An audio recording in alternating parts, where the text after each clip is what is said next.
Hey,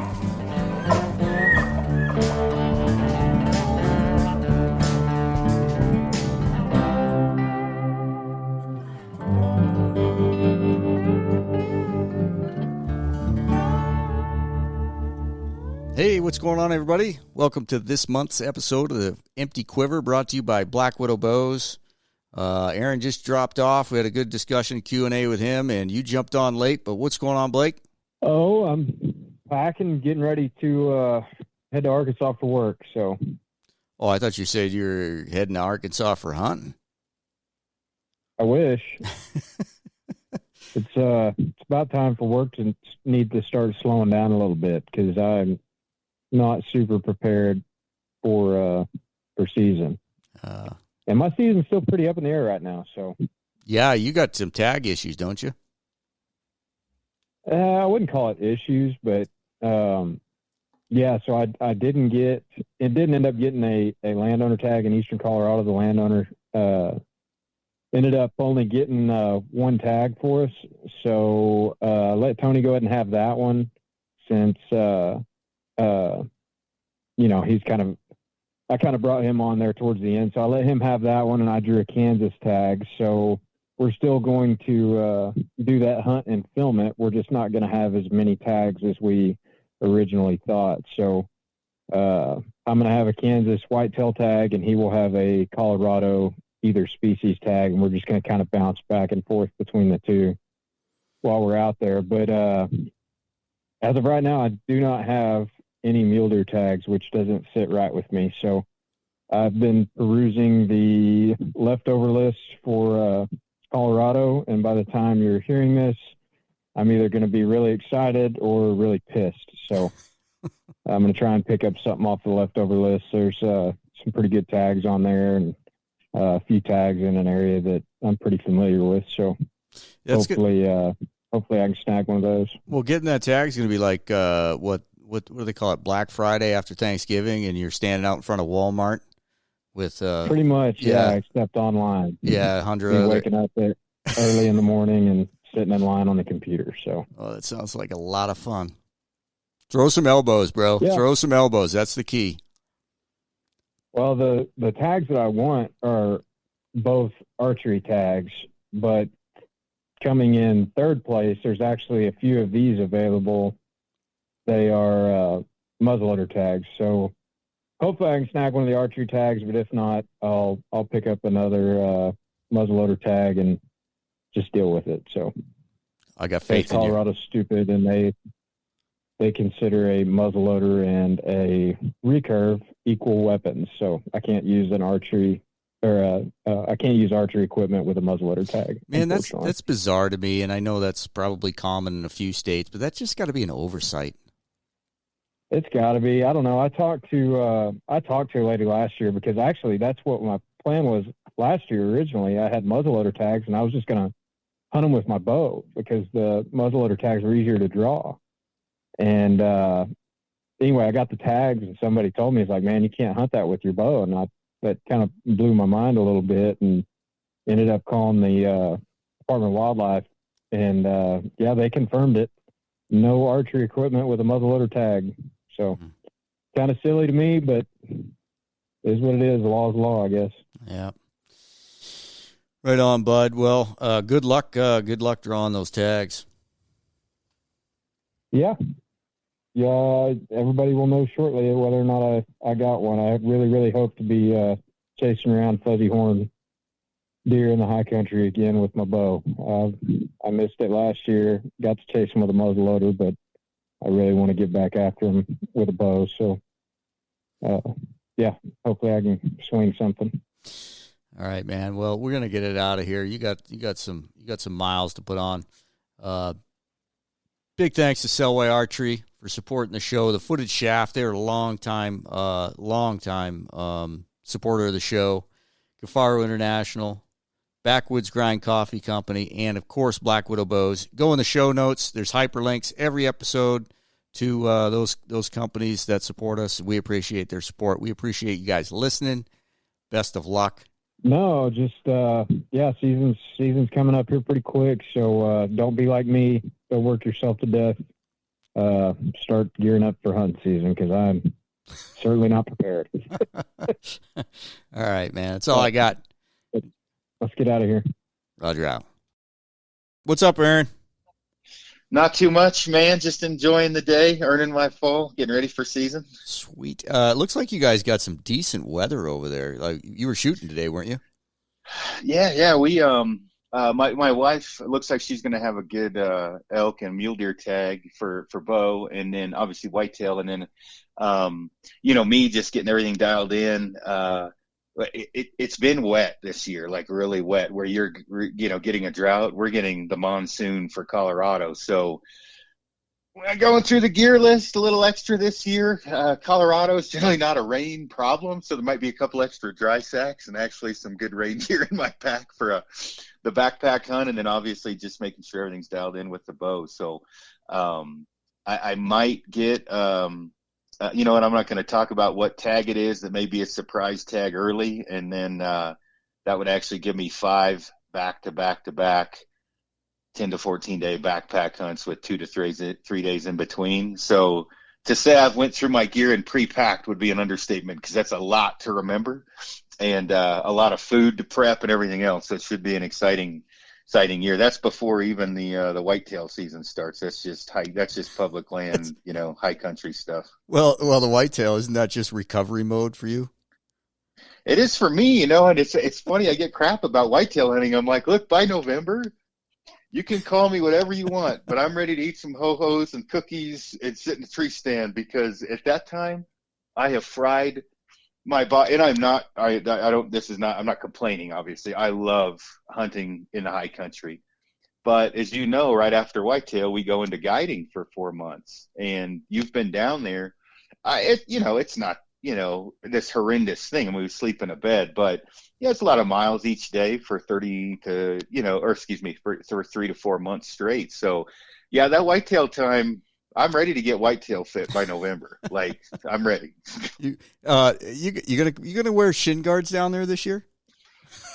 Man, I tell you what, I definitely been looking into potentially have a Bender, my lead designer, jerry rig up some different pants to maybe reinforce the shins, and because as you've seen, there's the guys that kind of go around, hop around, and I just go straight through. Help a little bit maybe with that. Well, no, it was an epiphany, like the third day when you're writhing in pain, and I'm still not getting any thorns in my legs much.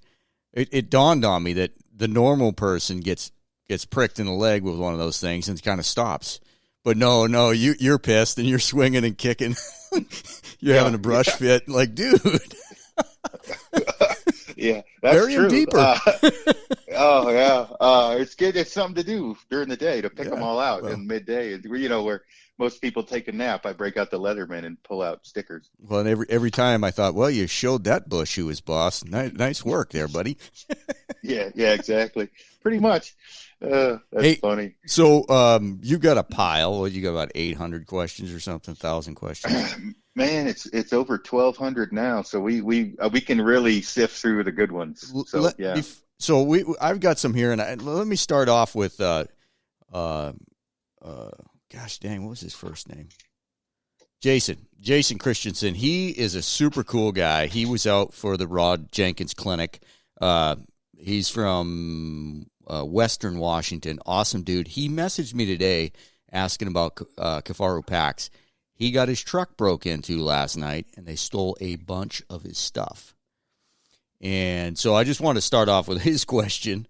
What pack would you recommend that will cover 3 to 10 days of backpack style hunting? The hoodlum, but the hoodlum with a large and medium belt pouch on the back, and then a guide lid. So he's pressed for time because he's got a hunt, and at the end of it, it says we can ship it in 48 hours. Okay, he says backpack hunting, and which one do you pray that is in stock? So you got that hoodlum in stock then? Yeah, the Ranger Green we just got in. If he's not super picky on color, 100% Coyote Brown and multicam we can ship out. The other one would be a Ma Deuce, and we can ship those out in 24 to 48 hours as well. Right on. So there you go, Jason. I'll message him after we're done. So roll it, man. What do you got? Okay. I'm going to, like I said, if I didn't answer your question, it just wasn't deemed worthy, and I'm sorry for that. But what's the best way to cram in some serious practice in a short amount of time? I get this one a lot. I would say that if you can, shoot in your house, right, with a big giant bag target where it's safe. Blank bale shooting, just working on form, is not the same as shooting, obviously a course or whatever, or a distance. But if you really need to just work on your form, that is going to be the best thing to do. You can also get training aids, where you can just practice, not torquing the string or whatever, just practice the follow through. But if you can get, some practice in the garage or whatever, just get a bunch of reps in with good form. And when you're outside, make the most of it. When Rod was out here, I'm sure you saw the deal he does with just a piece of cord, right? Gets your draw length right, just holding a piece of string, right? Ties in one continuous loop. And that's something that as long as my company doesn't listen to it, that's something you can do at work, and you're just practicing on relaxing your forearm, right, to get a good release. So, not to bring up Cody Greenwood and his crazy mind with the crap he comes up with, but he hooked a bow scale to the top and bottom limb. So you've got 6 inches of string, a bow scale, 24 inches or whatever of string, and then another bow scale. And what it shows you is how much pressure you're putting on the top and bottom limb. So bottom limb, if you're heeling the bow, torquing the string, you're going to put more pressure on the bottom limb. So I drew that thing 5 times in a row and was within less than a pound of each time, with no clicker, no draw stop, top and bottom limb. I'm only bringing this up because of training aids. 2 things, he has tested hundreds of people since me, and none of them have. The closest person with it was 4 pounds difference. Wow.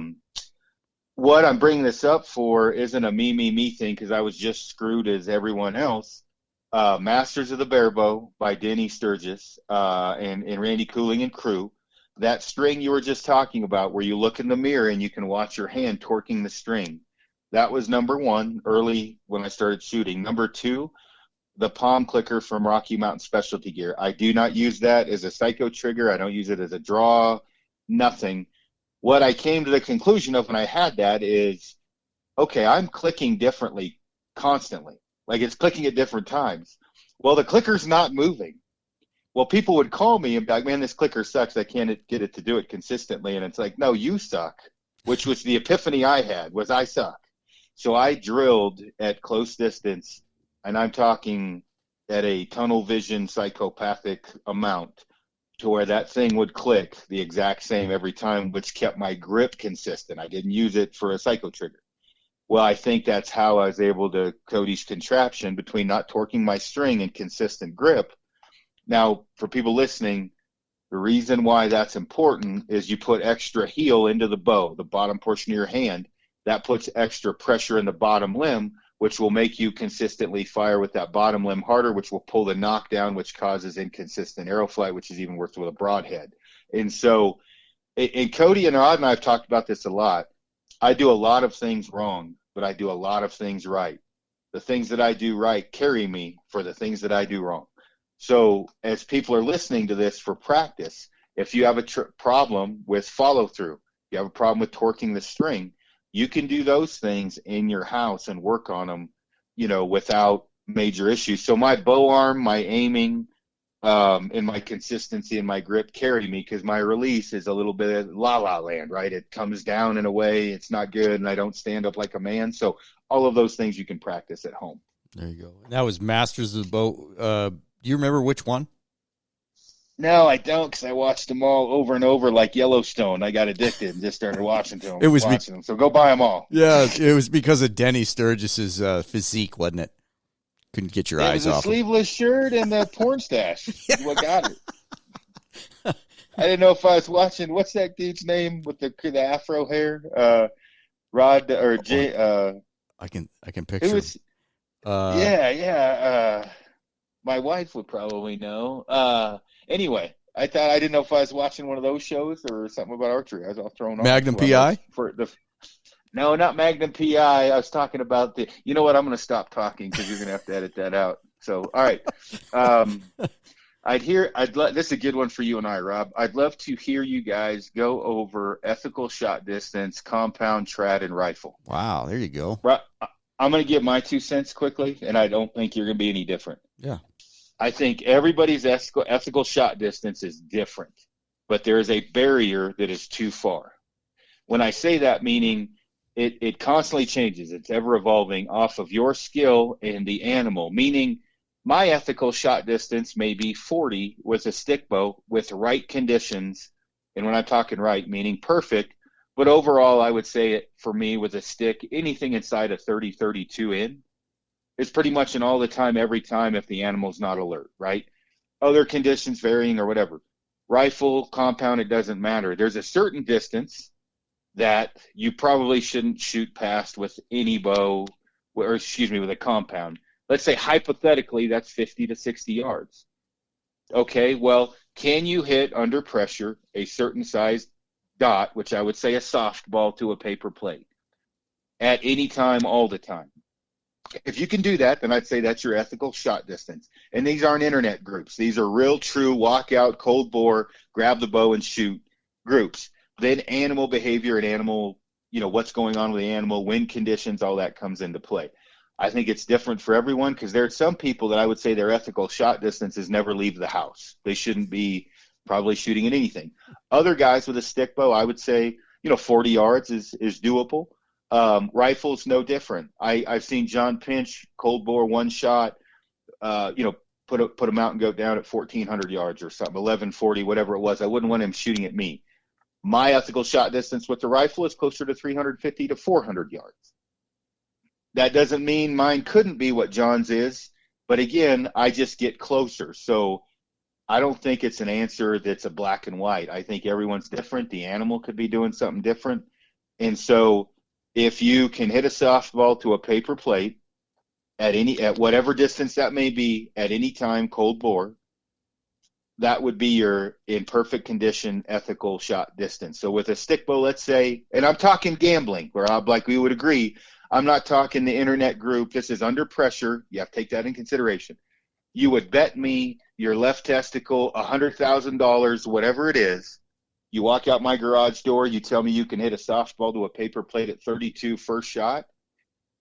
If you go out and do that and you miss, then that's not your ethical shot distance. It's whatever you can make that shot at, within reason, obviously. And then, animals moving, it's alert, the distance comes in, you don't take the shot. I don't think it can be answered very easily, I guess. So, Rob, what do you think? No, I like the fact that you said a lot more factors come into play because, a guy might other than shooting. Well, yeah, exactly. You might be able to go out and bet $100,000 on a 30-yard shot and hit a softball, but when you add in the pressure factor, the animal uphill, downhill, animal behavior, and then what are your skills like? Yeah, what are your skills like? Beyond your woodsmanship skills, uphill, down. I think you just said that uphill, downhill. Of course, it's going to be a smaller window when you're talking trad and you're talking 35 to 30 yards. I mean, 1 or 2 yards is going to make a big difference as opposed to talking a rifle. But it's going to be different for everybody, and you have to take the whole picture into you have to take in the whole picture. You can't just say, oh yeah, it's 30 yards. Well, you can, but you'd be wrong. Yeah. And a lot of people do that. And I would say Cody Greenwood, as much as I love the dude, he's a good example, and I think he's learning. Shooting paper and foam is not shooting an animal. Now, I'm not saying you shouldn't practice shooting foam. And the only thing I disagree with you on what you just said, I think shooting for $100,000 and shooting animal is real equal for nerves. right? If you're gambling on it, I'd say pretty close. Notice I didn't go with the left nut. I'm exactly. not laying them things on the table for nothing. Yeah, well, you're probably going to get divorced. Definitely not going to have a retirement. But you get my point, and obviously I'm just giving you crap. We agree. If Rob and I are going on a stock, and let's say we're guiding, pick some Blake. Blake's a shooter; he can shoot. We come behind a mule deer, facing away, bedded down, 36 yards. I'm probably going to tell Blake to shoot if he's comfortable with that, knowing Blake's capabilities. All right, next stock, we come in, we're at 27 yards. The animal's heard some movement, its head twitching, we got a strong crosswind left to right. Not going to tell Blake to shoot. Big difference. And it's only, 5, 6, 7, 8 yards difference. We're closer now. But now we're not going to have him shoot because the animal's alert. There's a wind. And, it's not worth the risk. And there's shots I've passed up at 22 and shots I've taken at 38. Well, the 38-yard shot worked out because woodsmanship, animal behavior. I'm not saying I never miss either, but and Rob, your window is smaller than mine. Oh, Rob, yeah. Got to go, no go. And that's not to say Rob and I don't hit animals equally, or you know what I mean. The wound kill ratio, whatever you want to call it, is the same. Even though my shot distance is a little bit farther, let's say, or I'm a little more open, that doesn't mean I'm going to wound more than Rob necessarily. It's just each, as far as shooting and everything else, there's too many variables to answer it for everyone to go off of. Because if I say 40, everybody's going to think they should be shooting at 40, but probably most people don't shoot 300-400 arrows a day and have good coaches around them and everything else. So it's too variable. Let me throw this out there. I have my thoughts on it, but what do you think if somebody's got to look at a shot and say and think about, should I take that shot? What I'm saying? The primary. Oh no, I give classes on this, and that's a very good way to look at it. And I again, one's going to be what are you shooting? Are you shooting 40 pounds? Or are you shooting 60 pounds? Okay, or what's your arrow weight? We just talked about this on a podcast with Danny McCarthy, that he said, I only shoot a 420 and a 20 grain arrow and a mechanical. Danny McCarthy is one of the greatest archers to ever live. But he said, I will not shoot anything but a broadside shot, and I will not take anything but a perfect shot, because I know I start to go into the gray, I may wound that animal, so I just won't take it. And I brought up, I shoot 85 pounds, I'll go into the gray area a little more. Meaning, I'll go maybe a little more cornering away, or shots that other people wouldn't take, and it's personal preference. But what bow setup you have, what's the wind doing, or the conditions, the elements? Do you have snane, which is sleet and rain freezing to your arrow? Those all things come into play. Next one, up and down, vertical. Are you shooting straight up? Are you shooting straight down? Is it a 45-degree angle? And the most important, what's the animal doing? Because the animal is the big variable. If the animal is bedded, some people don't like bedded shots. I like them. If the animal's bedded and we're close and it's clear and he's facing away and there's no wind, a little bit different. And so you take all of those things into we'll Cody Greenwood this up a bit, an algorithm. At the end of that, there's going to be a go, no go. Yeah. And for me, I when I walk up, and you've hunted with me enough, my go, no go is quite a bit bigger than most. But still, I've only shot probably 4 animals over 40 yards. One of them was with you. Most of my shots have been, going over 18 to 24 yards, some as short as a few feet. When you come in on a stock, like I said, the wind, the animal, your bow, your poundage, your broadhead, all that comes into play. And it's going to be a lot different on a dumb mountain goat that isn't sketchy compared to a whitetail that's sketched out to hell. And if you don't know animals and you don't know animal behavior, that's where you can get yourself into trouble. Meaning a 36-yard goat that just saw me and turned back down to feed, I'm shooting. He's not alert. They're pretty dumb.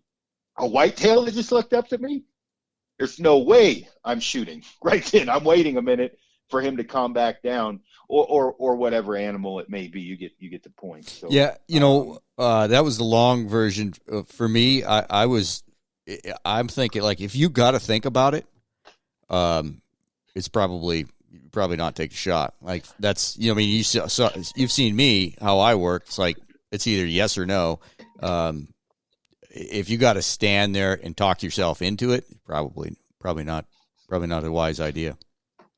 Yeah. And the only thing I would caveat to what Rob said is if you're thinking about maybe if I move 2 feet forward, my footing will be better. Yeah, I'd say that's an okay time. But if you're looking at it thinking, can I make that shot? No. You cannot make that shot if you're thinking, can I make it? That's a big hell no. Yeah, unless you're bow fishing.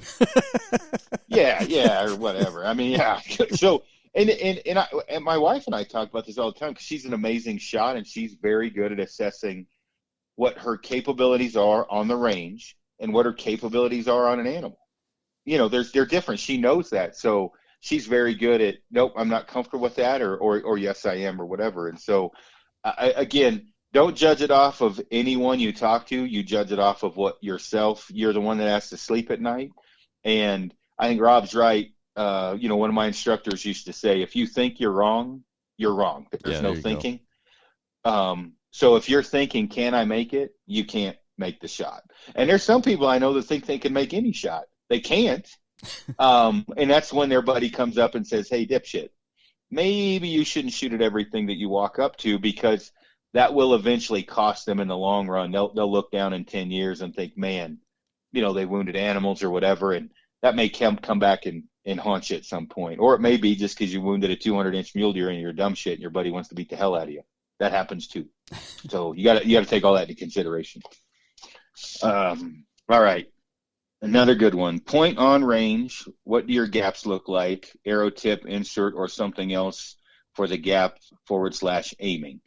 So right now with the bow I just set up, I have a 36-yard point on, which I actually built the bow to that. So I put my dead center of my arrow in the middle of an animal. I hit it, or I draw back, shoot, I hit it at 36. If it's 40, I put the bottom of my arrow insert at the top of the kill zone, and that drops in at 40. And then it moves its way, on in. I, aim lower and lower.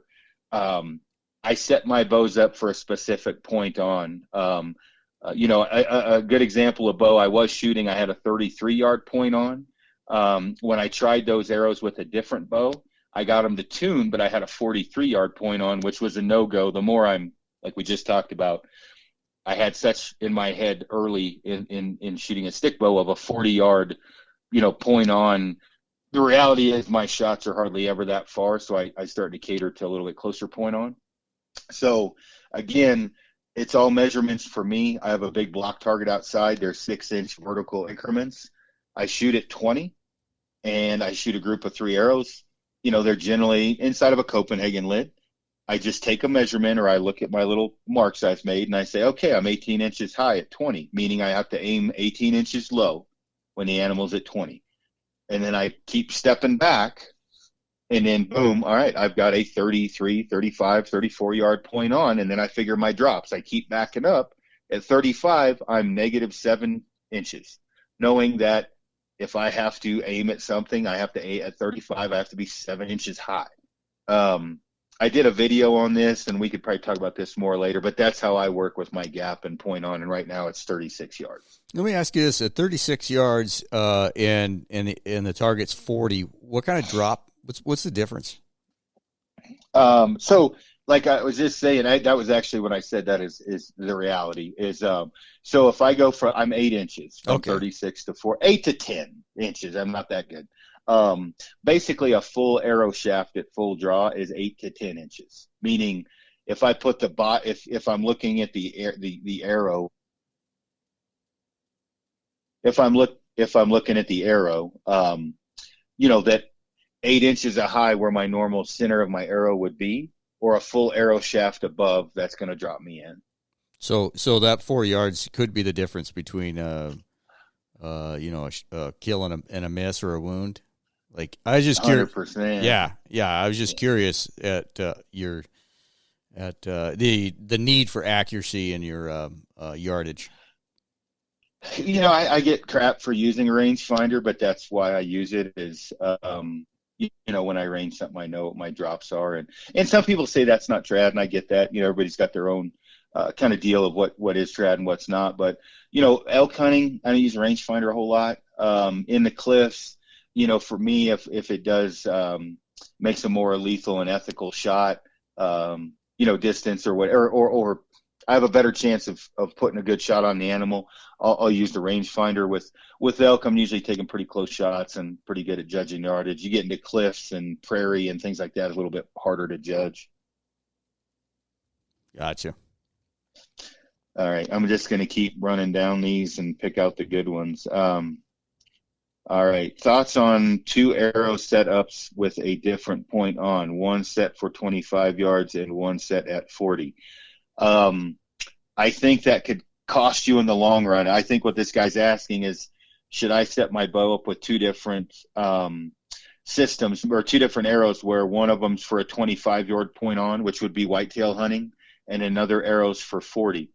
I think that if he can handle the mental calculations for that, I think that's good to go. I think the best anyone can ever be is 1 bow, 1 arrow setup, 1 point on, or 1 system, and memorize that like it's an extension of your body. Now, some people can change things and be fine, but if Rob asked me that question, or I asked Rob, I'd expect Rob to say, dude, just pick an arrow, turn Instagram off, walk away, and get good with that one. I'm not saying it's impossible to do that, but I think in the moment of truth, you made me remember your 40-yard point on gaps, or your 25 point on gaps, and potentially screw something up. So it could be done. I wouldn't suggest it. Yeah. All right. Is there a way to get warped limbs straight? Possibly. And Rob, you've done this a lot longer than me. I just twist them the other way and hold them, and hopefully they warp back. That's redneck, but that's what I've done, and it's worked for me. And I've warped limbs before, and I just hold it the other way until the limb alignment's back in line. But you go ahead. No, that's all I've done is just bump them. I've got an old bow I like to shoot once in a while, and it does have a twist in the limb, and you just bump it, and it'll hold long enough for me to shoot. But, really, that's probably a question. If you got a serious problem with it, you're better off asking a bowyer. They might have a permanent fix for it. Yeah. I would say any issue you have, don't listen to chuckleheads like myself or Rob or whatever. Ask the bowyer. They're going to be the ones that give you the best info, and potentially get you a new limb if you need it. But, it's like bro science. I've had guys tell me some pretty crazy stuff, then call the bowyer, and they're like, who told you that? And I'm like, I guess that was bad info. Dang. So, all right, let's see. If you had to hunt elk with 40 to 45-pound stick bow, what would your arrow broadhead setup look like? I mean, for me or whatever, I personally would shoot, 5 to 550 grains. At the very least 10 grains per pound, but I would want to bump that up a little bit.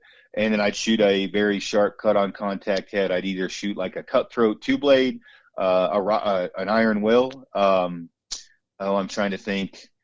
Anyway, a good cut on contact 2-blade head. And I would try to be at, 10, but probably 11 grains per pound, and just try to shoot it within 20, 25 yards. Rob? No, I'm glad you said 2-blade. I would shy away from multiple blades. And it's just me. I don't have science to back it up. I just ran a few arrows through a few critters. I do. Don't shoot 3 blades if you don't have a lot of ass behind your bow. There you go. And that's been tested, and I can prove that a million different ways from Sunday. A 2-blade broadhead penetrates more. Yeah. Now, the single bevel, double bevel, I don't really care about. I'm not aiming at the leg bone. But as far as just straight up 2-blade, when in doubt, shoot a cut on contact 2-blade. You're not going to have to worry about anything. Now, you may get a little bit more bleeding out of a 3-blade, but you're just not going to get the penetration you would with a 2. So anytime there's lower poundage, lighter arrow, shorter draw length, you go with a cut on contact 2-blade. Yeah, I field that question often, like, hey, what broadhead should I use? And I don't know the breaking point, but it seems like, to me, I get there's so many variables, but anything like under 50 pounds, I always say stick with a 2-blade. Yep. Let's see. Upgrading the Solomon Quest this year, better option for early season boot. So I'm going to list a few. I would say the Zamberlan Baltoro, the Zamberlan Storm. the Hanvog Tatra or the Hanvog Makra Trek would be the 4 boots I would look at for earlier season, and all of those are significantly better than a Salomon Quest, especially in durability. The Quest is comfortable; it's just not a beefy boot. Rob, I don't know if you got any suggestions. No, I'll leave the boots up to you. All right. Let me throw one in here. Oh. This is a good one. Insulation / rain gear tips for a moose hunt in central Alaska. Oh, say that one more time. Insulation / rain gear tips for a moose hunt in central Alaska. Apparently, it's his first moose hunt. Oh, so there's a couple options. Well, there's a few options. So if you ask the grunions or the what's the other one? Helly Hansen, like rubber rain gear. Yeah, that's going to be your cheapest and most durable. You're going to sweat to death, and it's going to be cheaper. Probably the most high tech is going to be the Sitka Stormfront, Cryptic Altitude. I'll just leave it at those two. But if you're on a budget and you want to make sure something's not going to leak, the Helly Hansen and I think it's Grunions. Tyler Friel is the guy to ask. Me personally, I probably wouldn't wear that because I'd sweat from the inside out a bit. But, each to his own. But if you got the money, I would say get the higher end stuff. If you don't, get the Helly Hansen. And I'll just throw in, if you're going to go with rubber, John Barklow's really beat it into my head, and I've seen it over and over again, is a synthetic base layer and how easy and quickly that will wick away moisture. Might be something you want to seriously think about. Mm-hmm. I wear a very, very 140 weight merino wool T-shirt, and after that it's synthetic all the way up and down because it got to get it to dry.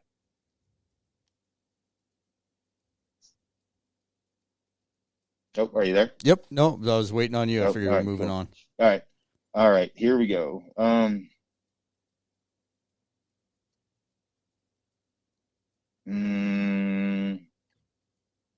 Ever try any mid-range limbs like Carbon RC?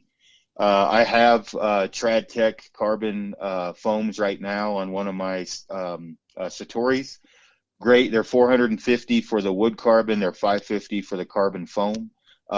Great limb for the money. It's not as going to be quite as creature comfort friendly, not as smooth of a draw cycle, things like that, as a set of Uka Altais or something. But, for the money for an ILF system, those are a good limb. And they've proven themselves. They've been out for probably 9-10 years, and they've done good. So let's see. Techniques for building accuracy and consistency at longer ranges. The same thing you would build at a shorter range, you just keep doing it for longer range. I get that question a lot. When you talk about longer range shooting in accuracy tips, you need to drill. I mean, everybody's long distance is different. Is just practice those different drilling, like for drilling. If your draw length's consistent, your anchor's consistent, your release is consistent, and your aiming method is consistent, then you're good. So it doesn't matter what distance you're shooting. So just work on consistent draw length, consistent release, consistent anchor point, and head position, and you're golden. So as far as techniques, just have good technique, have good form, and practice those, and you'll be fine at longer ranges. Food storage while in multi-day hunt with no trees to hang from. I hang my food off cliffs. Is a good way to do it. It's pretty simple. Find a cliff, hang your food off of it. It's actually much safer than even if you had trees around. You can bury it. I'm not much for digging 60 pits anymore, Rob. I believe you probably dug some of those yourself. So yeah, I just hang it off a cliff. How does the Rocky Mountain Specialty Gear trigger actually work? Talking about the palm clicker.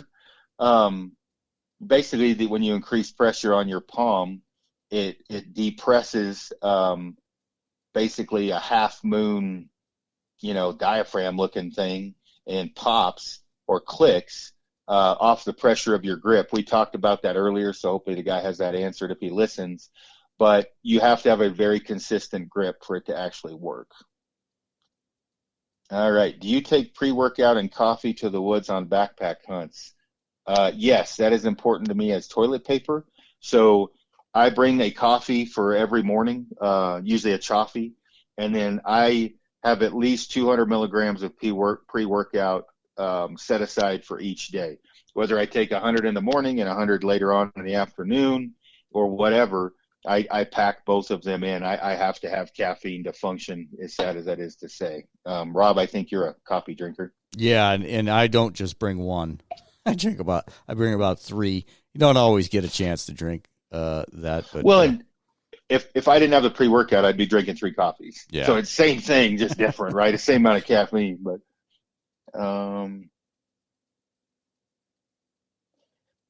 when glassing a hillside or basin, how long with not seeing anything before you move?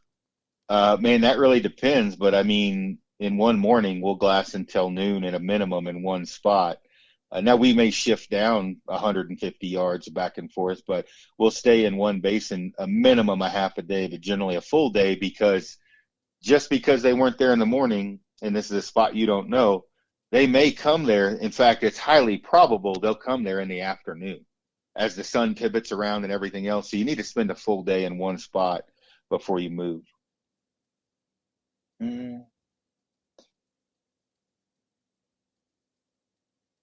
How do you not break your bow in half when missing a championship shot by 1/16 of an inch?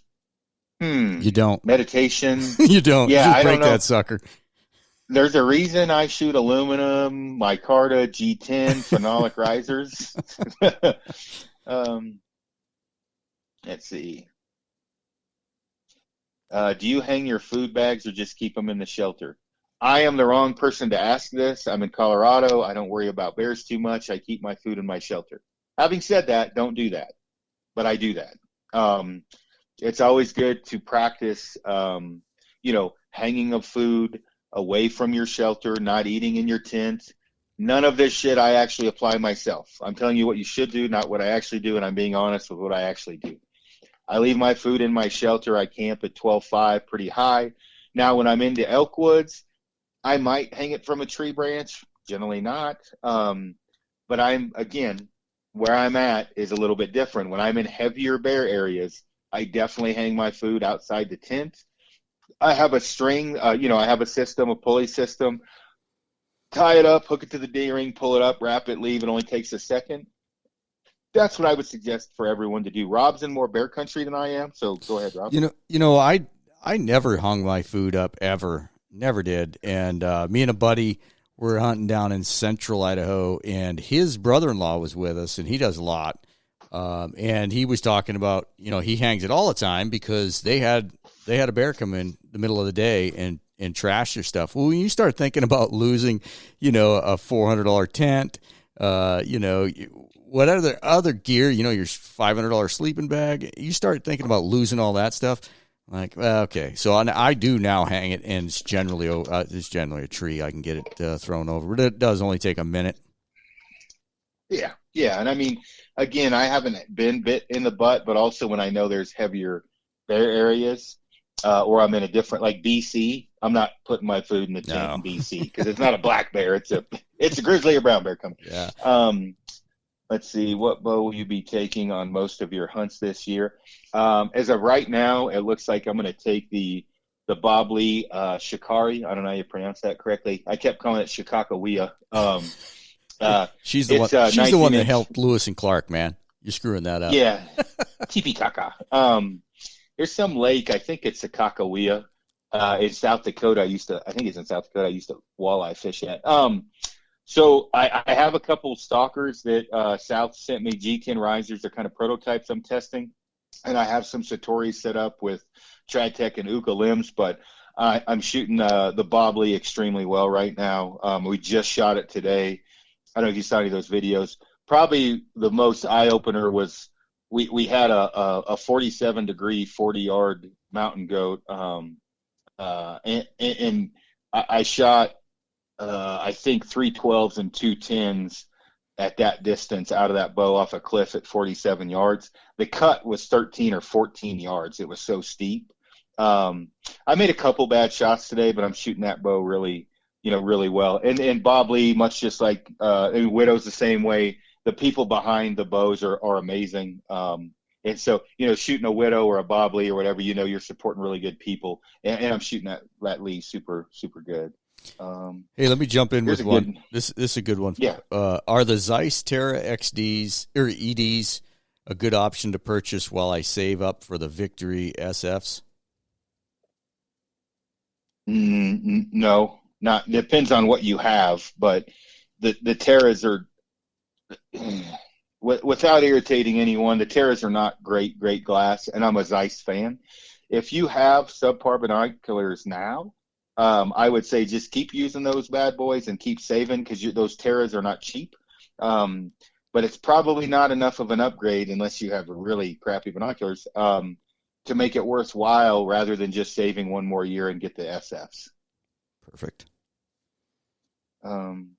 Here's one for you, Rob, because you were with me. What's your farthest kill shot with a stick bow? That was actually with Mr. Patuto with his bow. Now, keep in mind, it was a pig, and pigs don't have souls. It was 57 yards with a pig with Rob's bow. So actually, my farthest shot with a stick bow was with Bob, with Rob with his Widow. I was rooting for you the whole way. You betcha. Yeah, no, you were not. You were behind me hoping I'd miss, you liar. Throwing sticks at you. Yeah, no kidding. Speak on the pros and cons of snap shooting and the more back tension method of trad. So I would say, like, out of the gate, so snap you want me to start? There's a piston off snap shooter. Let me start. Well, I'm a snap shooter, so I'll piss them off. I wouldn't snap shoot. It leads to collapsing big time, and I knew that, but I was painfully obvious a few weeks ago when Rod came up and put his clinic on. Now, that being said, some of the best early shooters, I'm talking early 80s, 90s, you look at the Wenzels and what they've done. You can snap shooting is got to be a bad word. It is effective, but it is very, very difficult to control. I would not start from the beginning looking to be a snap shooter. I explained this to several people. You can shoot with back tension and master that and choose to snap shoot when needed anytime. If you are a snap shooter, asking them to use back tension is literally like telling them to sum up Jesus and talk to him face to face. They cannot do it. Most guys have to close their eyes just to hold the bow back. That's just how they learn. Touch the face, let it go. Feather touches something, let it rip. So I personally just snap shoot when I have to. And people are like, well, why would you have to? Well, pretty easy. I need to shoot fast. I snap shoot, and I can choose to do so. And I practice that occasionally. But you can't go the other way around. So don't the good thing about snap shooting, if you have to make a quick shot, you can choose to snap shoot, but it's just not as accurate, and it leads to collapsing and many other problems. There you go. Yep. All right. How do you like to orientate your broadhead for aiming with a recurve? So I personally, when I'm shooting like a two-blade or a two-blade with bleeders, I like it flat because I can cut the animal in half with it, put it on its back or its lower body. With a three-blade, I generally put the vertical blade down and the other two blades out, because I put the vertical blade down because I can follow the leg bone. So when I aim, and when I say down, it's actually a little bit angled because I can't, but that way I can marry it up to that leg bone for my left and rights. Let's see. You know what we talked about before this? I'm getting a lot of questions about that. Let's see. What do you get from the suction cup stuff on your back? So we just did a podcast with Caroline on Kifaru Cast. It'll be out next week. Caroline, I had some serious issues with my shoulders, my lower back, and she does dry needling, which is basically stabbing a needle into muscle knots and breaking them up. And then she does cupping, which is supposed to, as I understand it, suck some of the toxins and things out of your body. it has been a miracle for me. Literally, I couldn't lift my left shoulder over parallel. I couldn't shoot a bow. Well, I could shoot the bow, but when I would drop my bow arm down, my distal bicep tendon where it wraps up over my shoulder, whatever that's called, would basically like a sniper hit me. I'd rip my bicep off, so she was able to help elongate that bicep. She also did shock treatment to it. So that's the benefit of it, is basically breaking up muscle and fascia tissue, things like that, to get more flexibility and mobility. Which is why it looks like a octopus was humping my back right now. So some years ago, I went to Texas on a hog hunt, and I had that done with the suction cups. And when I got home, I didn't know it left marks. When I got home, my wife's like, "Whoa, that's crazy." Well, when I was down in Texas, I went up a couple days later. We were in a bunkhouse, and I pulled my shirt up. I pulled my shirt up, and I said to this dude, and I didn't really know him. I'm like, "Hey, man, I got bit by something the other day. Is there a mark on my back?" The guy almost fainted, man. It was freaking hysterical. It was hysterical. Oh, that's funny. Let's see. I shoot around 40 arrows per day. My buddies think that's too much. What do you think? I think I'm the wrong guy to ask. I would say at a minimum I shoot 200 arrows a day, and probably upwards to 600 or 800 on really long days. I think the answer to that question is very simple. If you can shoot 40, 80, 120 arrows, whatever it is, you're shooting with good form, good back tension. You're not fatigued. You're not, pushing the issue. Shoot 40 arrows a day. I certainly wouldn't listen to anybody telling you that's too many. For me, I shoot 40 arrows blind bailing before I leave my garage. Yeah. 40 arrows to me is nothing. That's literally equivalent to taking a piss. So if you can't shoot 40 arrows a day, you're probably overbowed. So your buddies are probably overbowed. I go back to the first thing you said. If they're good arrows, hell yeah. But if you're starting to shoot shitty, you're shooting too many arrows. Mm-hmm. But I would say 40 arrows a day. If you can't do that, you're probably overbowed. Yeah. Now, getting into that 80 to 100, that's a lot of arrows. But 40, especially with like a few minute break between, or groups of 5 with breaks between, you should easily be able to do that without any issue. Are you bringing your dogs into the backcountry? Hell no. Are the Zeiss? Oh, I got the same one you did. All right, so 17 total questions so far with what we talked about. Let's see. Recommendations on how to get your first ILF riser, length, limbs, and so he's so if you're going to get an ILF bow, what should you get? So this one's a little variable depending upon if you're hunting or tournaments. I'm just going to go over a hunting bow. So if you are going to get, let's say you're a 20, 8.5, 29.5 inch, you want a 62-inch bow. You want to get a 17-inch riser and long limbs, or a 19-inch riser and medium limbs. If you're a 30-inch draw, you may want to get a 19 in longs or a 21-inch riser and mediums. What I would say is, don't listen to me. Call the people that are actually building the bow and let them know, or the limbs, and get the info from them. But I would say that, that like for me, I'm a 29.5-inch draw, roughly, that you want to get a 17 in longs or a 19 in mediums. There's arguments over either one. I would say the 19 in mediums probably would be your best bet. But if you got a 26-inch draw, you're looking more at like a 17-inch riser in mediums or shorts. So it depends on what your draw length is.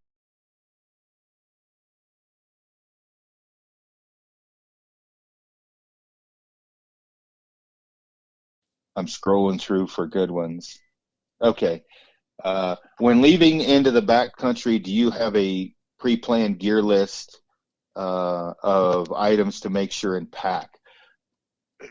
Don't listen to me on this one again. I've done this for so long. I don't, but I do this enough to where I don't have to. Man, it does sound like a dickhead. I know it needs to go in that backpack. I know what I need if I'm going to BC, Alaska, the Yukon, Idaho, or Colorado, and all of those change a little. So I don't have a list. I don't have a spreadsheet. I don't know what anything weighs. I know what I need, and it goes in the pack. I think everyone, though, starting out, without a doubt, should have a very itemized gear list to make sure you don't forget anything. I think you'll get to a point you don't have to have that. Hell, Frank packs at the freaking trailhead with a duffel bag of shit in his truck. So if you do it enough, I think you're good. But if you don't, until you get comfortable, without a doubt, double check, triple check, go over that list 100 times, and pack your pack 2 or 3 times to make sure everything's in there with a very solid list that is gear that you've tested and used and like, and go that route. Rob, anything to add? I've got about 5 different lists that I save on my computer, and you throw it all in there. Same deal. I know what I need, but I like to have that list right at the end and then just run through it and go, yep, because I got into the Frank Church this year and I forgot toilet paper. So shit happens, no pun intended. But yeah, I just have a few lists that I just kind of double check on my way up. Gotcha. So there you go. I would say get a list. Not related to archery. When you feed your dogs wild game, do you cook it? No, we feed them all raw meat. We don't cook it. Occasionally if there's a steak I cooked and I didn't eat it all, I might throw them a chunk, but we feed them raw meat. All right. From Ken Fournier, 3 under, 31-inch draw, 40-pound recurve. Where is the proper anchor? I use my jawbone now. I'd say the proper anchor is what's comfortable and consistent for you. I don't think in archery there's some guidelines, but as long as it's consistent, that would be your most, guideline. Within reason, you don't want to anchor on your nipple or anything, but if it's a consistent anchor point, that's what you should use. To me, the most consistent shot, execution, draw, all that crap, that is what's going to win the day. So if under your jawbone is comfortable, that's what you should use. Mm-hmm. Let's see. Broadheads. I've noticed that you use multiple. What is your favorite? I don't know that I have a favorite. And one of the things that people have to realize, right? Yeah, for me, I can get away with just about anything. But let's just say big game in general. I'm leaving turkeys out of it because with turkeys, I just use the widest I can.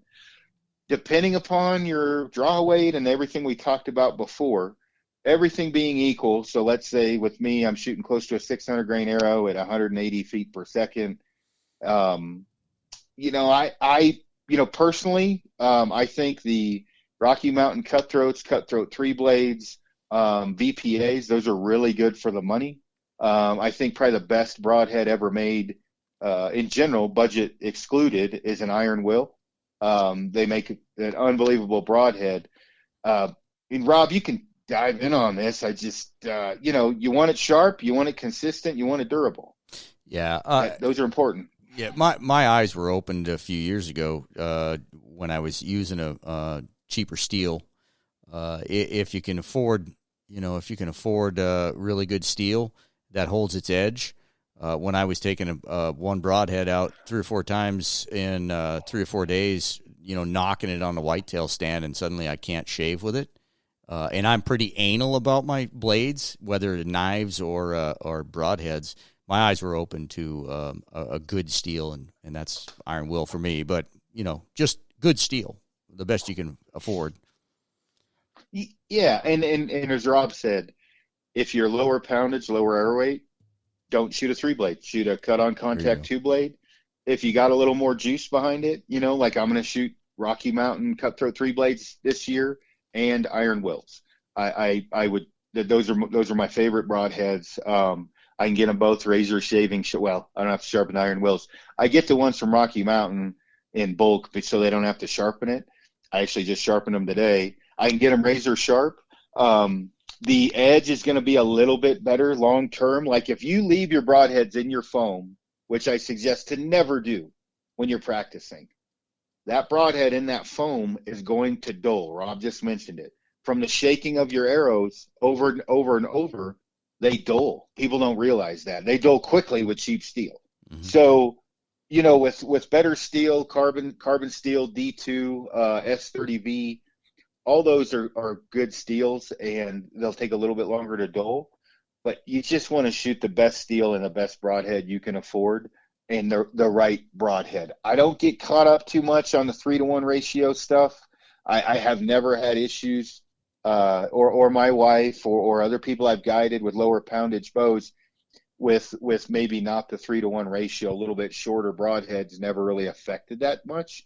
I know Ashby guys are real heavy on the 3-to-1. I get that. I don't think there's anything wrong with it, but I think the blade, the retention of the sharpness of the blade, how sharp it is, that it's a cut on contact, is a lot more important than a 3-to-1 ratio, within reason. Yeah, agreed. And if you do shoot the cheaper steel, just, and that's cool. Just know that you got to touch them up often. Yeah, I would touch them up every day if you're bored, especially. Like, not going to hurt anything to, throw a quick, have a sharpener with you and throw a few runs down it real quick. Hey, let me ask you a question real quick. I'm a big fan of steel, right? Taking a steel and a knife, or my blades. What do you carry in your pack? Because steel isn't an option. So, you mean for sharpening? Yeah, for touching. I have the little thumb small thing that has the pre-angle on it that matches my blades. Benchmade makes one. Iron Will has one. Valkyrie, Rocky Mountain has them. It weighs, I don't know, an ounce or something. Yeah. And then I have it's a plastic tube where the file goes inside. It's a ceramic type of a deal where I untwist it, pull it out, lock it back into the handle. I'll run that down first, and then I finalize it with that. Now, if you shoot it into a bed of rocks, I'm not going to be able to get it sharp with that. But touching it up, even when I say touching it up, going through an animal, I can get it super sharp after that. So foam, dulling it, those kind of things, shooting into a target, I can touch it up with those two systems. If it's really dull, I got to bring it back and put it on the belt sander. Gotcha. That's next question I have is, how do you sharpen your broadheads? So I have a few. If it's a 3-blade, I have a belt sander.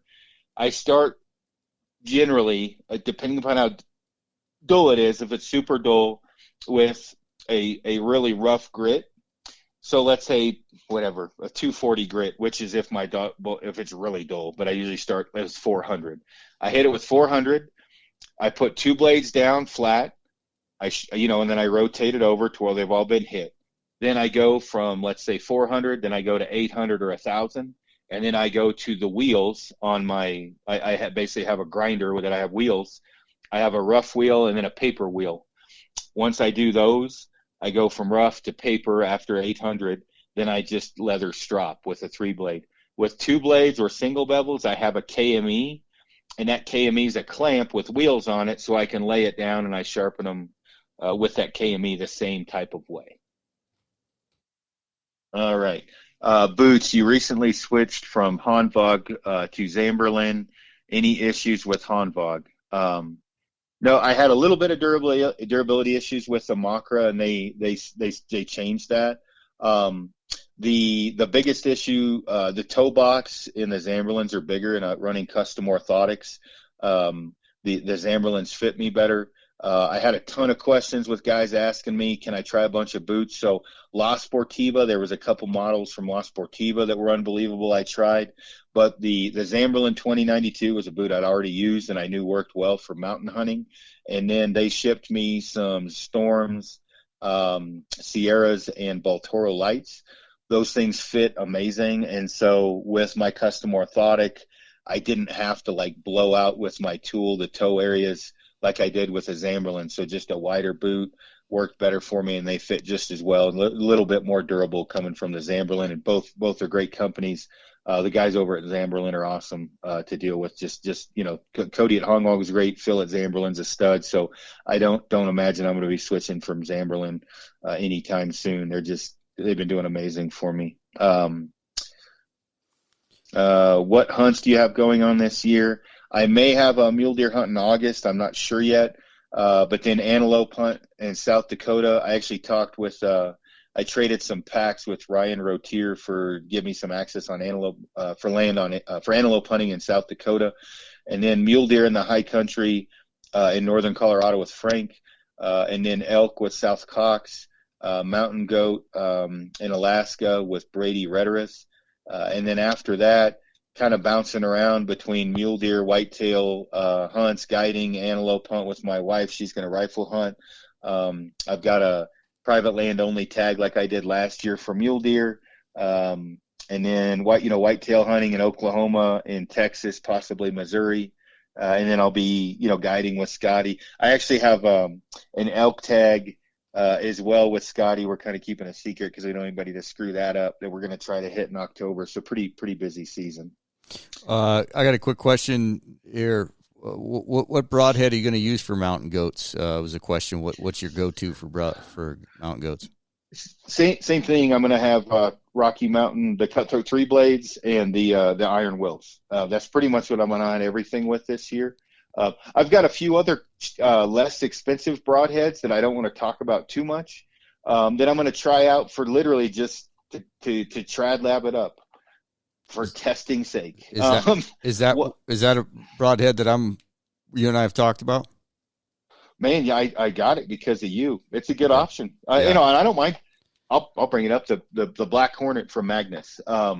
Rob brought that up to me at one point. I actually ordered some for my wife for her compound. That Black Hornet, it is not an iron will. It's not a Rocky Mountain, but it is damn good for the money. And it's not quite as durable. The blade retention isn't going to last as long, but it's not a horrible broadhead. I was impressed. I haven't had any spin bad either. I did have one spin bad, I guess, but one out of, 12 that I put on arrows isn't bad, and I was able to straighten it relatively easy. So I had some buzz cuts and some Magnus stingers. I wasn't as happy with those, so I don't think I'm going to be using them. But that Black Hornet's not bad. You've had good luck with that, from what I understand, right? Well, I just fired it in a redneck broadhead test I was doing, I think, last year, and when I was scratching my own head about 3 to 1, and I was stunned at how it performed. So that's what I said. Like, dude, this thing really works. So I probably didn't want to give you the satisfaction that I listened to something you said. So I think I went out and bought them right after you said that, because I'm like, well, hell, when I'm shooting javelinas and, whatever, turkeys, that's a good turkey head. Pretty wide, 4 blade. The one I think they make a 2 and a 4, but I have when I say 4, bleeders. Yeah. I don't feel, I think the iron will is the best broadhead ever made. Do I think you should be shooting them at turkeys and pigs? Only if you have an unlimited budget. So I try to be realistic to people when they ask questions. I think that with people, the best all-around broadhead for the money, to me, is a cutthroat 3-blade or a 2-blade. I think the best option, as I've seen right now for the money, for the cheaper version, is that Black Hornet, and I think the best ever made is an iron will. I think the cheapest version, possibly, that what's his name, stick bum, but Colton Gilman. Colton likes wikis. Denny Sturgis has killed a bunch of stuff with wikis. If you're into sharpening broadheads and reinventing the wheel, because their bevel is their angles are so far off, a Zwicky will get the job done. They probably kill more animals than any other broadhead on the market. But they're a softer steel. I do not prefer that. So I think that Black Hornet's great for the money, for the cheap side. Intermediate side, best all around, cutthroat 3-blade and 2-blade. And in unlimited budget, the iron will. Anything to add to that? No, you're spot on. Did I send you a picture of that bear heart from this spring? Yeah, I think you did. Yeah, that thing was just showed it to me. One of you. Yeah, that thing was like a blooming onion, and I just attributed to it like a scary sharp broadhead, making it all the way through the cavity instead of getting a little dull at the hide with dirt and all that stuff. So. Oh yeah. All right, and then we touched on this before, but guys were asking, can you please give the specs for the Bob Lee Shikari and how it compares to other bows? So yeah, no problem.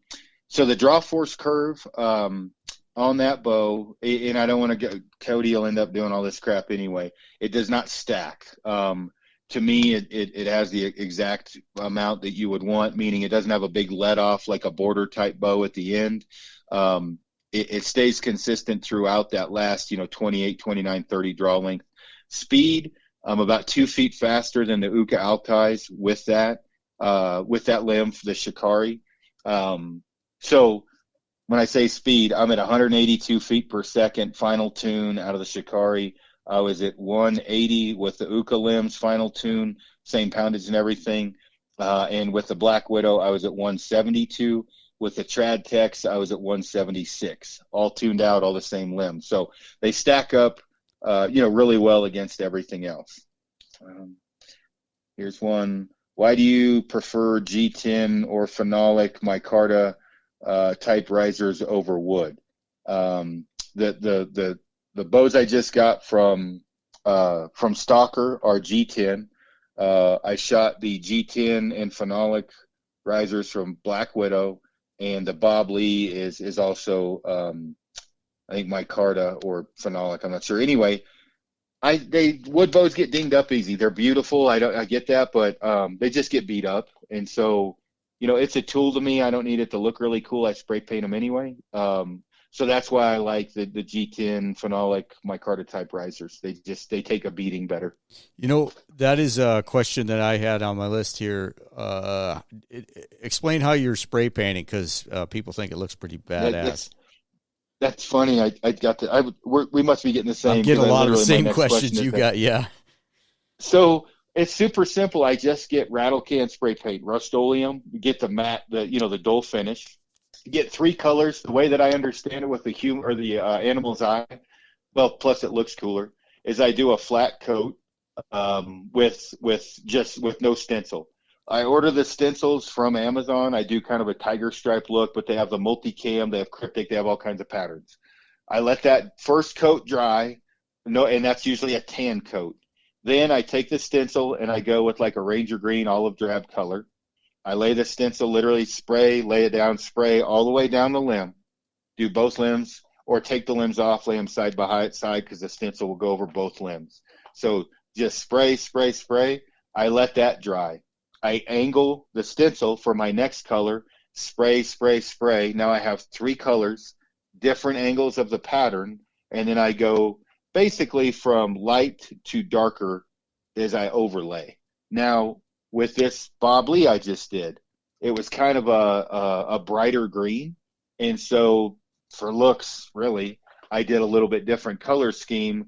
But if I can spray paint a limb and make it look good, I wouldn't be too intimidated by it. I'm literally just laying a stencil on the limb and spraying over it. Practice spraying a cardboard box for a minute. You don't want to get too close, too far away. I'm about 6 to 8 inches, I guess, maybe a little more, and just hit it. Best thing is, if you screw it up, just lay another flat coat over the whole limb and start back over. Doesn't hurt anything. I don't lay a clear coat over the top of it. It's a little shiny. They do have a flat, kind of a matte clear coat, but I've never noticed much of a difference in durability. Every 3 months, I'll hit it again in a few spots. It's super simple. It's about $15 in spray paint. That'll last more limbs than you'll ever shoot. And the stencil set is like $29, and that'll last forever. You can paint your AR-14s if you're Biden when the AFT comes to your house. Shotguns, whatever. You can spray paint whatever you want. Hey, real quick, I'll throw a plug out there for one stringer. I had a bow. I'm not very artistic. I had a bow that was pretty shiny, and I bought the Limsations. They're pretty cheap. Dude, everyone should buy anything to do with something sticky from One Stringer. They have amazing custom arrow wraps that don't suck. You could put anything you want on them. You could put bear paws. You can whatever. You can make them glow in the dark. They ship in like 5 days. I did custom wraps that say NFQ, and they have a bear paw or an arrowhead, and they glow, when you hit them with a headlamp. So they do that, but they also do what you're talking about, which is for limbs. Well, yeah, I got to buying their stuff like 10 years ago when I started using wraps. And so I don't know any different, but those Limsations, they got some really cool patterns and go right on, no mar on the finish. Looks cool. So I have a story with, I don't know if anybody's ever been to like Japan or China or like a really well-lit city that has too many people in it. But in Oklahoma, I had depredation tags, and I had shot several arrows at several deer, and I had nocturnals. Between the nocturnals and when I turned my headlamp on, between those one-stringer wraps, it looked like a city below me. There was lights everywhere and like strips, like a landing strip for an airport. It was crazy. And so it's easier to find your arrows arrows as well. And it's easier too with that nocturnal. And I don't use nocturnals on everything, but a glow, a lighted nock. Anytime that when you start talking about lower light, that headlamp, you would be amazed. 7-8 inches of wrap, and you hit that with a headlamp while you're tracking. If you got an animal that's got an arrow in it and you're tracking it, it's a heck of a lot easier to find that arrow when it's laying on the ground, when you got something that shines back at you. Let's see. Custom orthotics for your footwear. So with the custom orthotics, I go through Sheep Feet and my buddy Scott. Sheep Feet is something that everybody can use. My buddy Scott has his own, clinic or whatever. He does custom. He does fake arms. I'm losing the word. What's prosthetics? It called? Prosthetics. Geez. He does prosthetics and everything else. But I strongly suggest for anybody that's having any foot issues to use orthotics, custom orthotics, not like a basic slip-in. That's not a custom orthotic. They're able to mold that to your foot if you're pronated or supernated. In my case, if you have bone spurs. The thing that people need to realize, both on my end of the fence and of the other end, if you're a guy like me that didn't walk around with bare feet as a kid, I get advice from people that say, wear 5-finger toe shoes and, get your feet to toughen up. I'm almost 45. That time has come and gone. I'm not going to magically turn into a caveman running around in bare feet. I got to do the best with what I've got. There are other people that do not need maybe a custom orthotic. They may not need a stiffer boot. In my case, I've got weak feet because I didn't walk around in bare feet. I got some foot problems, just too many miles. You know how it is in the Army. You were infantry. Every 3 months, you're doing a 12-miler. Every week, you're doing 4 on sergeant's time, plus hunting and all the other abuse I've put into my body. Custom orthotic has been a game changer for me. I've had people message me saying I'm stupid for wearing them. That's literally like a person that never has weighed over 145 pounds in their entire life giving diet advice to a fat guy. He's never been fat. He doesn't know what the fat dude's going through. Well, that's like me giving advice to a guy that's coming from Cambodia that's never seen shoes. Probably doesn't need to wear mountaineering boots or a custom orthotic. So if you're somebody that's got some foot issues, I think a custom orthotic's great. If you can wear moccasins all the way around, then don't listen to me. You've got your own system. But I think they're important. I'll just add to that I spent years having foot issues and spending it's easy to spend thousands and thousands of dollars on boots over the years. And I realized that once I got custom orthotics, and I got them from one of the foot doctors here in town, and they're the real deal. Now all of a sudden I can wear some different boots and they don't hurt. Yep. So that's money well spent. Yeah. See, before I go on a tirade, $400 for custom orthotics. My carbon ones are $800. Now I did a little trading, or $650. You're on your feet your entire life. God forbid you put money into them.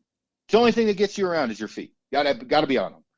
But you won't spend $400 or $250. Sheep feet are like $250. You stand in a mold. It is important as you get older, or if you are at a young age have foot problems, save the money and spend the money on a custom orthotic. It is well worth it. Rob is 100% correct. Now, if you can run around again barefooted like some Nigerian, yeah, you don't need them. But again, everybody's different. If you need them, and it's worth the money. And I only say that because a buddy of mine's Nigerian, and he moved over here at an older age, and that dude can sprint barefooted through the forest like nothing. Seriously? I can't do that with tennis shoes on. I'm like, yeah, maybe I should have worn no shoes when I was younger because I can't do that. Yeah, he's just got super tough feet. So let's see. That's been asked enough. Let's see if we can cover. What advice would you give anyone getting into the outdoors as well as the outdoor industry? Rob, why don't you take that one at first, because my answer is probably going to be long-winded and slightly jaded. What I've seen, and it's not like I look to get into the outdoor industry because I really don't want anything to do with it. Man, people who start off with photography, that's a way to get noticed, get your foot in the door. Man, you've got a good photography skills. It seems like that's the first step, but that's just kind of what I've seen. Gotcha. I think that, I think you're right. I think that, in the case of, Rob and myself, my main goal with this when I started had nothing to do with the outdoor industry. I wanted to be in the woods as much as I could humanly possibly be in the woods and hunt. All this other stuff came as kind of an ancillary benefit or burden. If you're trying to get into hunting just to get into the industry, you're probably doing it for the wrong reason. I would say, obviously, I love what I do. I love my company. I love the people that work for me, and I love helping people. I didn't do any of this to be known or notarized, right? I did it because I wanted to be in the woods, and all this came. So I would say work on making a difference, whatever that difference is. And when I say that, meaning maybe it is your photography. Just go do epic shit and take photos and help people learn along the way. If you like to coach, become the best coach that you can and help people along the way. If, one of the things that I get kind of confused on when people are hating on Cam Haynes, for example, and I don't agree with everything Cam does, and I'm sure he doesn't agree with I do. With Cam, people are like, why don't you talk more about conservation? And I get that, Cam doesn't talk about conservation that much. But that's like asking Michael Jordan, why aren't you bench pressing 400 pounds? You're a great athlete. Cam motivates people by his fitness, and he also pisses people off with it too, but his fitness, hey, get out there, I came from nothing, agree with him or not, he is motivating a ton of people doing that. If that's your thing, motivate people with fitness. If your thing's conservation, dive in deep and get into conservation, help get the word out. Don't worry about, I want to get in the industry to be famous. Get into the industry to help people and help good causes, help conservation, help whatever. You're going to become famous no matter if you want to or not. In the case I don't want to be, I'm an introvert and I got here, miracle or not. But I try to just help as many people as I can. Rob's the same way. Rob is semi-introverted and he definitely is doing it just to help people. I can say without a doubt, Rob Patuto did not start Stickbow Chronicles to be famous. He started it to spread the word of traditional archery and help people. Would you say that's true? That's why I think you started it. Help people and spread the word for trad. Yeah. And when people recognize you, it gets super awkward. But it is initially looking down at your feet, like, look him in the eyes, Aaron, look him in the eyes. But I would say to your point, if anybody does want to go down that road, I think, and who am I, right? Who am I? But I would say, don't forget who you are. Like, don't change who you are to make it in the industry. Because if there is room for you, if you have something to offer, you'll be successful. But if you're going to try to be somebody else, try to be super cool, try to be, try to fill the void that, Aaron just mentioned, and that's not your lane, then it ain't going to work. It's not going to be helpful. I would say too, don't get wrapped up into it to haters. I probably 4 or 5 years ago, it's really bugging me now. Occasionally I'll have a bitch fest with Rob, but you're going to have people that don't like you no matter what you do. I don't know anybody that doesn't have people that don't like them. Don't focus on them. Do your thing. Obviously if there's validity to why they don't like you, maybe you might work on that. But people don't like me because I'm blunt. I would say in very confident or arrogant. At the same time, that's me. You know what I mean? I've always been a confident person and I've always been very blunt. It's baked in the cake. If you're not going to like me for that, I can't hate you for that. That's just how it is. I'm helping enough other people, and there's other non-confident, non-blunt people that you can go listen to. So I didn't change that. I probably could have faked it and gotten farther quicker, but I didn't really give a shit, to be honest with you. I just wanted to do my thing, and if it's working and I help some people and other people don't like me, I didn't change, and that is very important. And somebody asked me that the other day. What are you trying to do in the industry? And I said, well, one of the things I'm not trying to do is change who I am.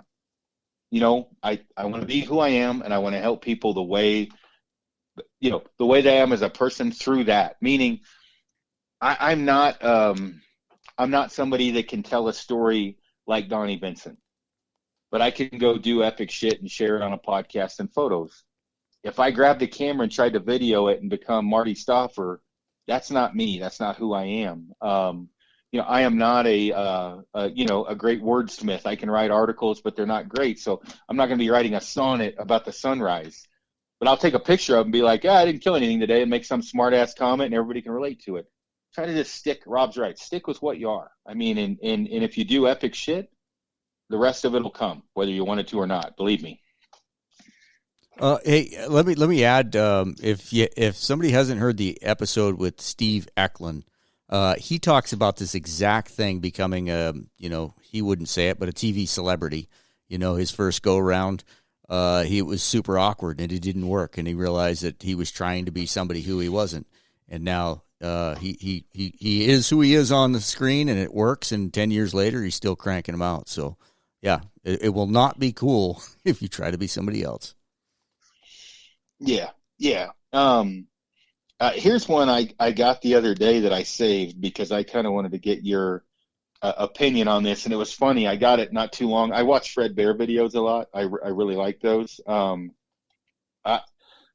In 20, 30, 40 years, where do you see people, I'm reading this, like yourself, Rob Patuto, Jake Downs, The Push, Tom Clum, and there's a few people listed.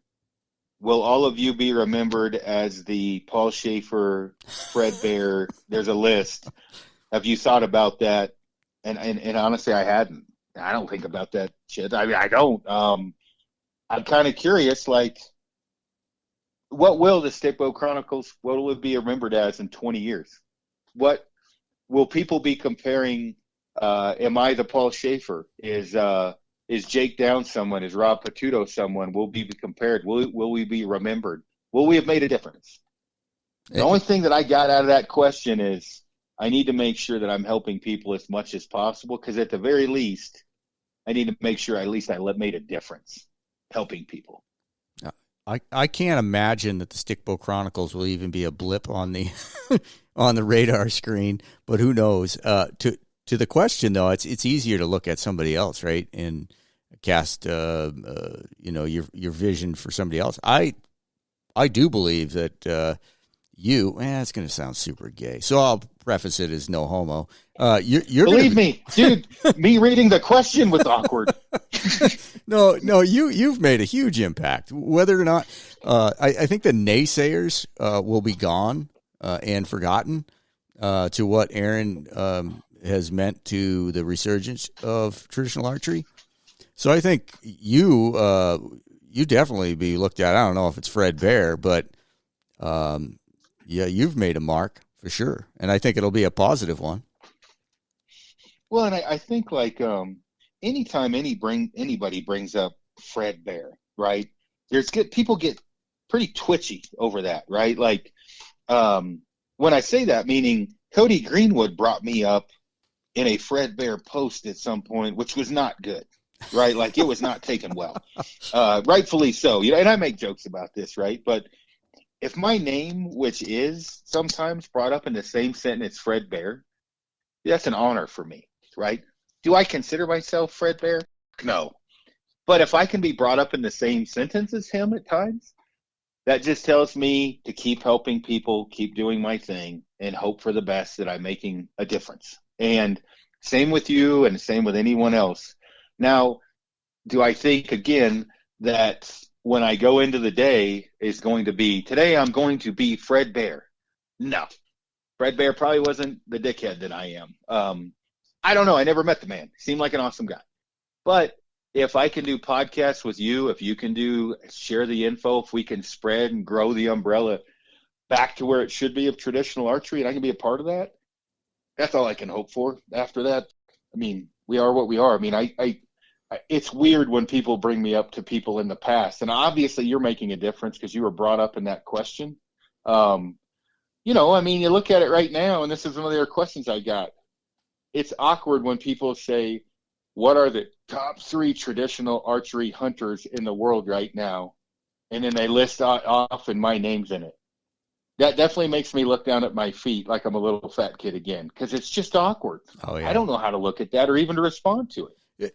let me throw a little bit of a different spin on it. Now, they bring up Fred Bear. You hear Fred Bear's name all the time, and man, I love watching his videos, and I love the story, the history behind Fred Bear. But I will argue that Glenn St. Charles. Now we're going to do a little history lesson, or for my view, anyways. Glenn St. Charles did. I would think Fred Bear is going to agree with you on this one from what I've seen, because I know what you're going to say. Yeah. Go ahead. Glenn St. Charles is a name that you don't hear as often as Fred Bear, but for the future of archery, and of course it wasn't traditional archery then, but the future of archery, he did way, way more. Way more. So I guess my point is, like, even if you're not remembered as a guy, and I'm not saying you specifically, but even if you're not remembered as a Fred Bear or whoever the icon of the sport is, look and see what you gave back, because you've just laid the foundation. Now, Fred Bear did some great things, awesome things. He was I don't want to cheapen it, but he was a promoter. He was what's the right word? He was a a promoter. I think I wouldn't be too. I'm not meaning any negative thing by it. When I watch his videos, he did a great job promoting himself, bear archery and traditional archery. I mean, Jesus, dude, it's black and white. It's like watching scrambled porn, and I watch it every day. He did a good job. I mean, I'm on there watching it literally, and it's exciting me about packing a bow as I walk in and $3,000 of Sitka gear with a $600 rangefinder. I'm thinking of Fred Bear when I do it. And I say thinking of Fred Bear, you don't think on the mountainside that I look over at my bow, my recurve, and think, man, this is awesome. Hopefully I'm making someone proud by what I'm doing, trying to help people today. Yeah. And again, you said it, making a difference. If you've left your mark and your mark has been helping thousands of others, hundreds of thousands of others, you can't ask for more than that. I mean, of course you're going to have people that, look at Cam. Cam has more, what's he got, 1.4 million followers? He's doing okay. So when I see people hating on him, I'm like, well, when we're all dead, Cameron Hanes will be remembered, like him or not. He will be remembered as one of the most pinnacle people in archery ever. I think. And it's not just it's not how. Okay, here's another one. It's not how many people remember you. It's not whether or not the whole nation remembers Aron Snyder, but if you've planted the seed, like Jake Downs, like maybe his name wouldn't be held in his regard as Aron Snyder, but there's people in his sphere that he's impacted, and that's just as important, because you're planting the seed and and you're growing the sport. Yeah. I guess that's where I'm at. No, 100%. And I'm only bringing this up for people. I'm not trying to toot Rob, myself, Jake, and to push whoever's horn, but the thing is like, if you're truly helping people all the time, which, believe me, I'm not answering Q&As to grow a following, because they're a pain, right? People out there need help. They have questions, and if I can sit on my phone and fuck around at the office and answer them, great. I'm helping people doing it. Believe me, they're a pain in the butt. I mean, that's like answering 2,000 what arrow should I shoot questions, right? But if it helps somebody save money, and I can benefit from some of my knowledge, or help them benefit from some of my knowledge, that's great. It's the reason why we're doing this podcast right now, answering questions. So people looking into it and getting into things. I mean, Rob said it best: make your mark, make a difference, help people. Hey, man, if you keep doing that, you're good. I mean, again, I don't wake up every morning thinking, what do I got to do to be like Fred Bear? One, he was skinny. I'm certainly not going to be able to do that. But when I wake up, I do think, all right, let's do some tech tip videos today. Man, I got to answer a couple emails. Guys had some food questions. It is literally just trying to help people get in the outdoors. And with the trad stuff, believe me, I lose a lot of money not shooting a compound. When I say that, with endorsement contracts, the way the world works, whatever else, I'm truly shooting a stick bow because I am addicted to it, and I just love it. And I think people can probably tell that from the excitement I have of shooting it and trying to share the word. The same thing with you. I mean, it's something I wish I would have started doing a long time ago. Yeah, and for those listening in that may not know Glenn St. Charles, do yourself a favor, do us all a favor, just Google him and look. He's got a fantastic book.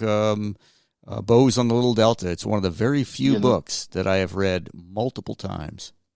Are these stupid ass YouTube videos I'm doing actually going to be remembered? Never really thought of it that way. Is the thing with me shooting a back azimuth on the way to an animal and to stalk on it. Is that a tip that I'm sure other people have done it, that I have promoted or pushed for people to learn? Is that something in 20 years people are going to be like, man, I heard Snyder say this in a video back in 2020. I never looked at it that way, but it makes me want to push harder to do more, to help more people. As weird as that is, when I read that, I'm like, shit, maybe I should kind of focus and, not be such a knucklehead and help people even more. Yeah, no, that's a cool question. It's a cool topic for sure. But yeah, as far as the Stickbow Chronicles, yeah, it's kind of makes me laugh a little bit. Well, you're making a difference. Man, I don't know, how long have we been on? 1:30. You want to do any more? Or you want to cut it off? It's up to you. I'll hit like three more that get asked a lot. Next, watches. People are asking me all the time with watches what to get. The best for the money that has a GPS that you can get a 10-digit grid off of and your steps and all that is the Garmin Instinct Solar. I think it's $300. It's an expensive watch. But it's cheap compared to like the Phoenix 6, which is $900. As I'm sitting here at my desk, I've got a G-Shock that does also have, the ABC, altitude, barometric pressure, compass, whatever. This G-Shock's like $89. If I had to go buy one right now and I was on a budget, I've had this G-Shock for 11 years. Wow. They're pretty good watches. So, have I had a high-end watch that has lasted more than 3 to 4 seasons? No. My Suntos went down. My Garmin Phoenix 6 just fried. I'm wearing an Instinct right now.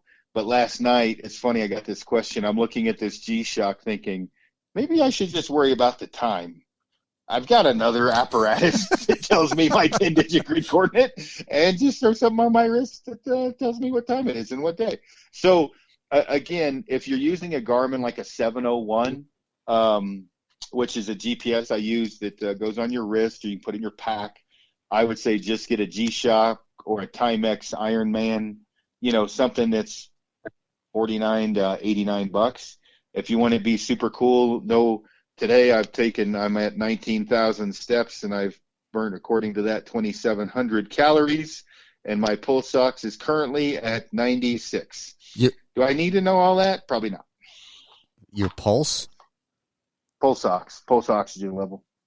Wow. Hey, my blood oxygen level, whatever it is. We got a special guest just joined us. What's up, Blake? I have a quick question, sir. Should I shoot 300 spine arrows or 500 spine arrows? It depends on if you. I don't know my poundage or draw length. I get that question a lot, actually. And what should my FOC be? What kind of watch did you say? A G-Spot? Dude. I'm for the G-Spot watch, personally. You come here to cause trouble. What are we doing? You just come here to cause trouble or what? Does it tell you where it's at? Hey, listen. I only got one spot I have to edit. So zip it. Good Lord. What's up, buddy? Sorry, sir. Hi. Getting ready to go. Where you at? Sorry to interrupt. I have, since Blake hopped on, I have a new joke, but you're gonna have to edit it out. Lay it on us. Okay. Cheers. All right. So, what does a deaf gynecologist do for work?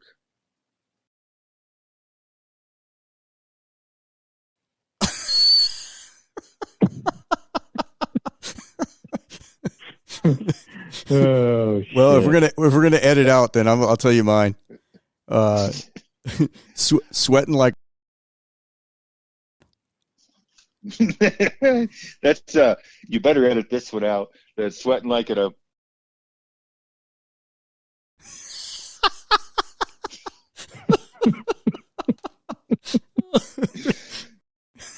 I got a lot of millennials that work for me, and I said the other day that's wrong as on the White House lawn.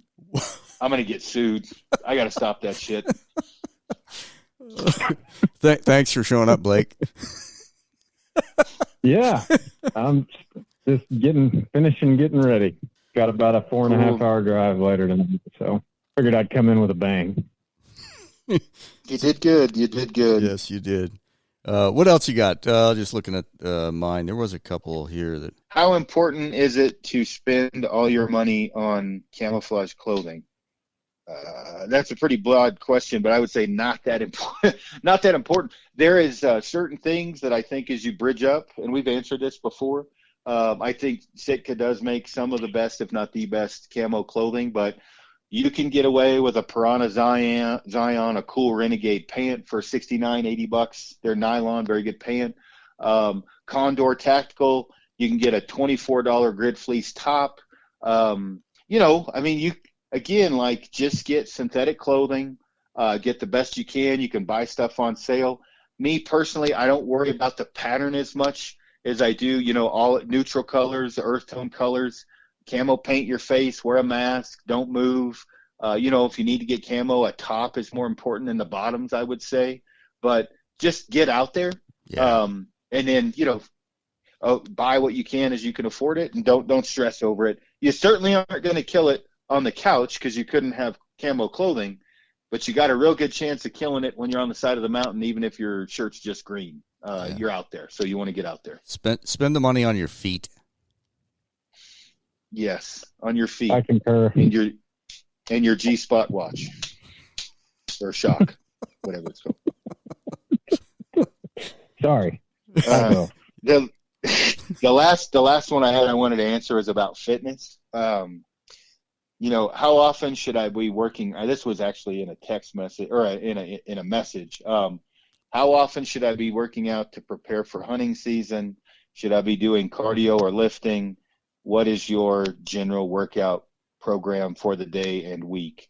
For me, I would just say do cardio with a pack on, ride a bike, get on a rower, do abs, do some push-ups, do air squats. Just do something. You can get one hell of a workout in a townhome, in an apartment, in a hotel. You do 50 push-ups, 50 air squats, and 50 crunches for about 30 minutes. You can do that in a hotel room and your ass will be kicked. So do something. As far as like a blueprinted actual workout program, I would say get a hold of Matt Chan or Cherie Chan or Defiance Health. They will get a diet and a workout plan for you, very pinpoint.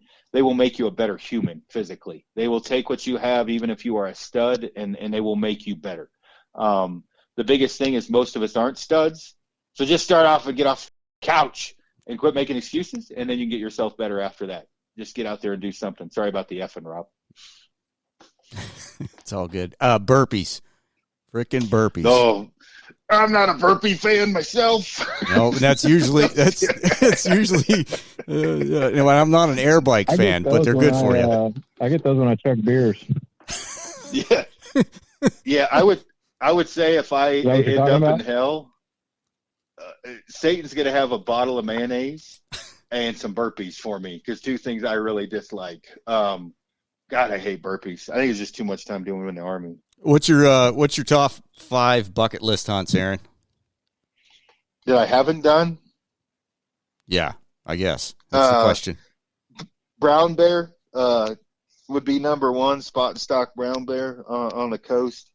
2 would be, and this is as much to do with the people I'm with, Doll sheep with Clay Lancaster, which I think I'm actually going to probably pull off next year. Stone sheep with Bart Lancaster. I'm real close with the Lancaster family. I look at them like family. That's it. I don't even have 5. Brown bear, stone, and Doll sheep would be some big ones. Bucket list that I don't know that I'll be able to attain or not. I'm going to try. I've done a lot of other hunts and mountain caribou and mountain goat and speed goat and mule deer and everything else. I'm a pretty simple guy. The Doll sheep and stone sheep are as much for the adventure and hanging out with, 2 guys I consider my brothers. Ryan Harder would be the dude I'd probably go with Clay. for Dahl. Same thing with Stone. I'd like to go with the whole, with Bart and Clay at the same time. The brown bear, I just want to shoot a brown bear sub 20 yards with my stick bow. I've wanted to shoot one my whole life, but since picking up a stick, I'm a adrenaline junkie, and I just think it would be an epic trip and an adventure, and being able to do that would be right at the top. After that, probably 4. I'd hunt my ex-wife that was my girlfriend down that sued me for common law marriage, and I lost. That would be number 4. Yeah, just edit that out, though.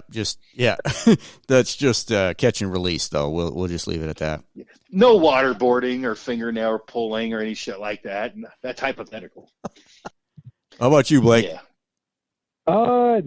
Me, probably Doll Sheeps at the top, moose and mountain goat right there behind it, and then brown bear. Yeah, for me, anyways. I'm gonna go with buffalo over in Australia.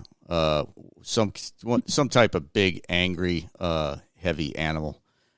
That would be my number one. But yeah, all the rest, Alaskan moose or Yukon, one of those two, stone sheep, and I'd be happy if I could get those 3. I'd be happy. Wow, no all right, comment. What's next? Aaron, you good for another couple, Aaron? Oh, yeah. Fire away. Need recurve tuning advice without a burger button. I don't know if you want to that's not what I thought when I started to read it. You want to tackle that? Without a burger, you mean a plunger? I've never used a plunger on a recurve, so I would say, or do they mean a burger hole? Man, you know what? I don't want to answer that. Off the shelf. So that's a long, drawn-out question, but if you're tuning off the shelf, you have the options of putting a thinner strike plate to get closer to the riser if you're carrying stiff, or a thicker strike plate to get away if you're carrying weak. You can, if you're tearing stiff, you can increase the brace height. If you're tearing weak, you can decrease it as long as you stay within factory specs of brace height. Again, if you're tearing weak, you can shorten the arrow or take away point weight. If you're tearing stiff, you cannot add to the arrow, but if you start out with a long one, you're okay. But you can add weight or take away weight. So it's literally just basic tuning 101. When you're tuning off the shelf, you just learn tuning and you'll be good to go. But those are some basic ideas. Is it bad to practice shooting a compound while learning traditional archery? I think it's good. I think shooting a stick bow will make you, I know it will make you a better compound shot.